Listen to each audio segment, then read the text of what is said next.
Panahon ng mga Hapones. Wika ay simbolo sa ating pagkakaisa. Wika ang siyang daan tungo sa kaunlaran. Kung wala ang wika, paano tayo magkakaisa? Ang mga Pinoy ay isa sa mga pagkakaibiganin sa mga dayuhan dito sa Pilipinas, gaya ng Hapon at Koreano, lalong-lalo na ang Amerikano. Ano-ano ang kanilang ginawa para mabuhay sa panahong iyon? Ano-ano ang dalang-dalang wika nagsila'y mananakop? Kaya ngayon, ating balik-balikan ang madugong labanan sa sagupan ng mga Hapon at ang mga Pilipino. Napapanayam ko ang isang matatanda na saksi sa pagmamalupit ng mga Hapon na si Luciano Medina na 86 na gulang at siya ay bunso sa 5 magkakapatid. Siyam na taong gulang siya mangyari ang digmaan sa Pilipinas. Ayon sa kanya, nagsimula ang labanan sa pagitan ng mga sundalong Hapon at mga Pilipino dahil gusto ng mga Hapon na sakupin ang ating bansa. Noong 1942, nangyari ang digmaan, December 7, 1942. Umatake ang mga Hapon sa ating bansa.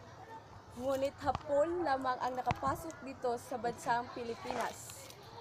Ang Dalagat Central Elementary School ang ginawa ng garrison. Ang pananakop ng mga Hapon sa ating bansa ay punong-puno ng pagmamalupit, pandarambong na hindi agad malilimutan ng ating mga ninuno noon.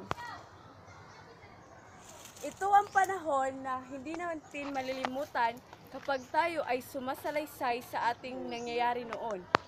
Kung kaya, sa sobrang takot ng ating mga ninuno noon, ay nagsipunta sila sa bundok upang hindi sila makikita sa mamapagis na Hapon. Dahil kapag sila ay nakikita ng mga Hapon, sila ay bibitayin at bubugbugin na hanggat sila ay mawala ng malay. Kaya ang mga ninuno natin ay nagsisipagtago lamang dahil sa walang awa ng mga dayuhan. Habang sila ay nagtatago sa bundok, nagtatanim sila ng iba't ibang halamang ugat upang hindi sila malipasan ng gutom. Pagkatapos ito, binumba ang tirahan ng mga Hapon at kung ang mga Hapon na ay buhay at nakikipagpatakas. Pagdating nila sa baybayin, malapit sa Alcoy, ay binaril sila ng mga sundalong Amerikano malapit sa Alcoy Cemetery at ang tatlong namatay sa barilan ay si Melchor Campomanes at Martin Cabugwas. Sila ay inilibing sa Alcoy Cemetery at Amerikano ang nagtutulong sa mga Pilipino na makligtas na kamay ng mga Hapon dahil ang mga Amerikano ay nagdadala ng maraming armas upang makipaglaban sa mga Hapones.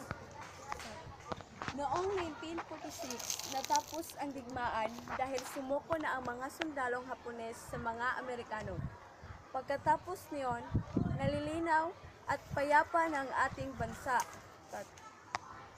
Sa makatuwid, ang mga Pilipino ay dapat natin bigyan na maging malaya at bumangon tayo. Dahil tayo mga Pilipino ay marunong magpatawad na nangyari noon.